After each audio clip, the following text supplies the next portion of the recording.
we listened to the all panelists at the first session, and I think sort of commonality among the panelists is digital technology is transforming our society and our economy and benefit all citizens in every corner around the world. That is number one. And the second is of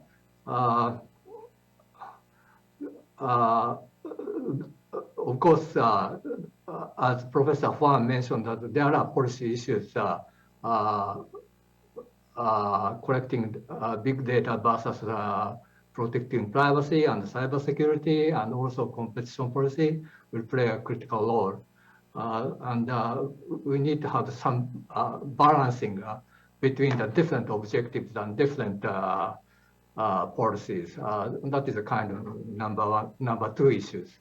And lastly, and also Wendy and Ambassador KAUSIKAN mentioned core issues, difference in the philosophy and values.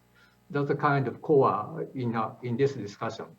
And lastly, even though Wendy and others suggested some approach going forward toward the sort of Asia-Pacific digital economy, rules and norms, and not just going straight into the trade agreement, but also there are different approaches and different measures to build a confidence. And as Wendy mentioned, that there are already basic principle in our toolbox, like enhancing transparency and preserving non-discrimination and ensuring interoperability of the different systems. That's the kind of my takeaways from the panelists. And so if everyone have any further thoughts, I very much welcome. First, Ms. CUTLER, how about you, listening to the all other panelists? Well, I really welcome the comments by my fellow panelists, particularly my colleague from Singapore, because I think he was actually more direct than I was. I tried to present the challenges, but I always try and be the optimist. As a former trade negotiator, one thing I learned that you need to be optimistic, because when things repeatedly look like they're going south, they're not going well, and you need to kind of regroup and think what you can do with other countries. But I think he put forward a lot of these challenges, and they're challenges that can't necessarily be corrected by some clever language. They're just core fundamental differences. So in my view, how I see things going is that, that like-minded countries would come together and as a group then would work on the type of rules that they want and that work, and then see if other countries over time could come on board. But trying to, find the common ground between the treatment of data when China is insistent on having sovereignty and other countries want to see the free flow of data, it's very hard to come up with language that somehow bridges that gap.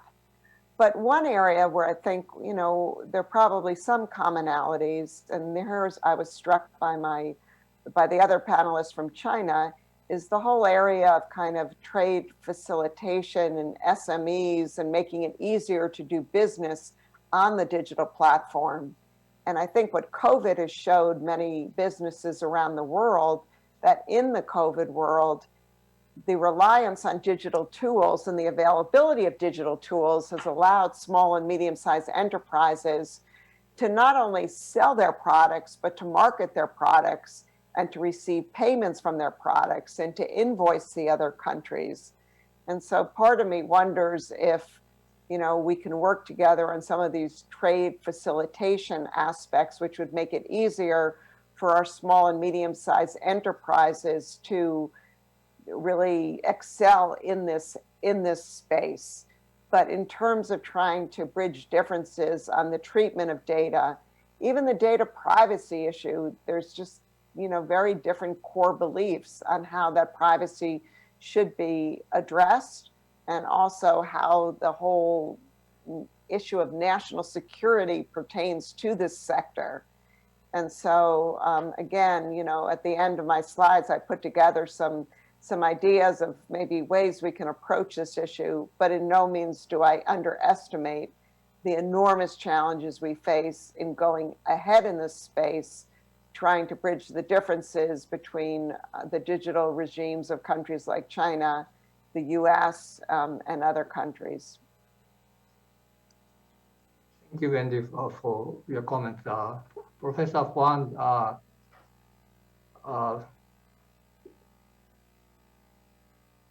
about your reaction to the difficulties that to bridge the gap, and also Wendy mentioned the trade facilitation aspects of right.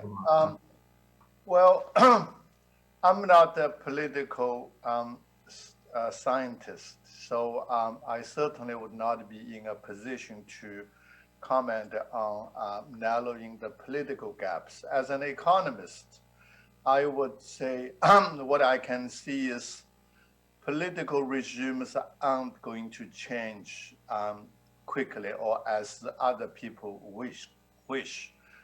So I think the question for us now is, for me at least, is what are the things that we could do on the basis of this?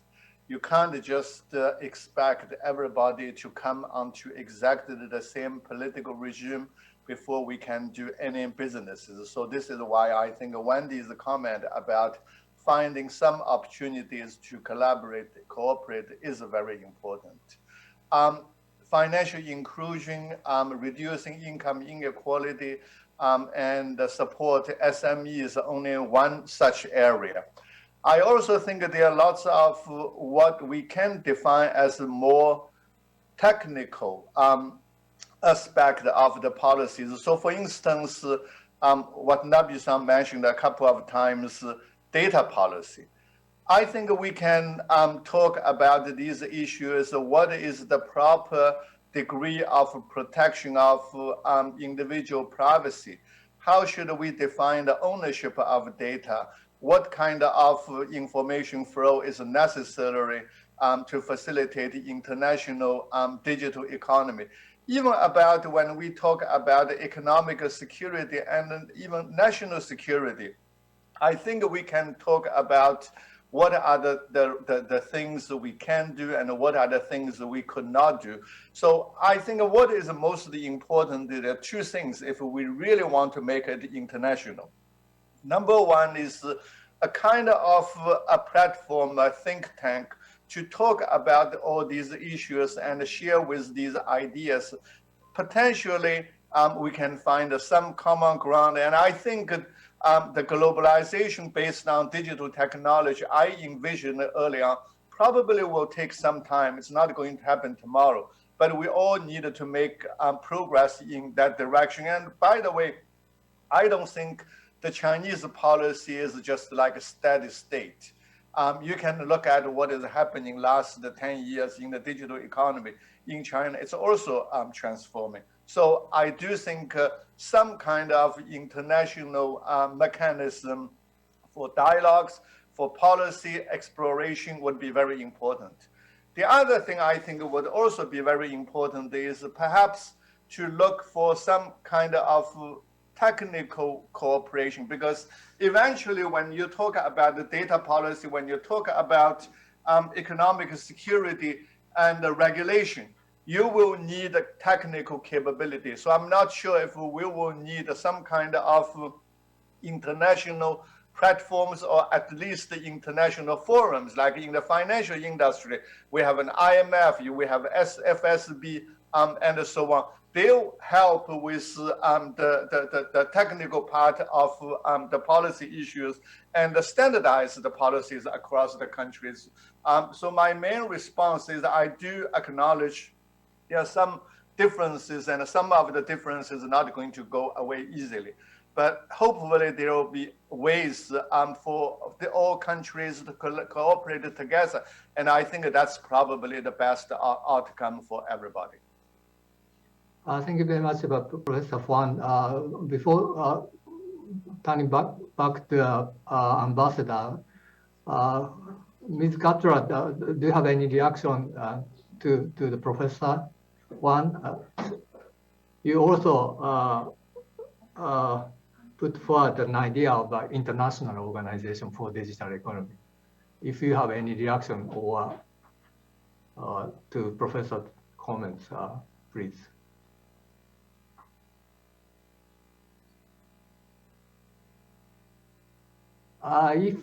If not, would like to, I'd like to have Ambassador Bilahari's reaction.